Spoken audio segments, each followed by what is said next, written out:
ইজ্জত হচ্ছে আল্লাহর,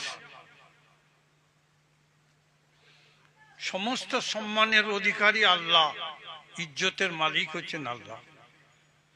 আর আল্লাহ তার হাবিবকে সবচাইতে বেশি ইজ্জত দিয়েছেন। আল্লাহ তার হাবিবকে সবচাইতে ভালোবাসেন আর সবচাইতে ইজ্জত দিয়েছেন, হেফাজত করেছেন।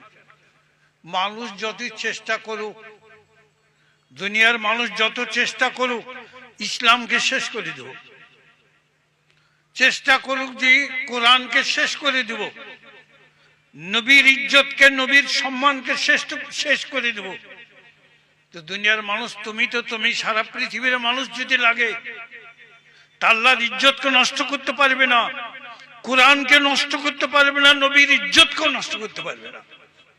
এটা আপনাদের আমাদের ঈমান।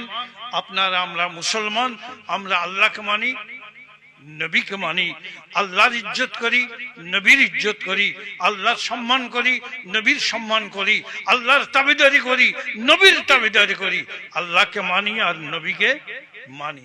শুধু আল্লাহকে মানি, নবীকে মানি, তবে আল্লাহকে মানা হয়। তা আসুন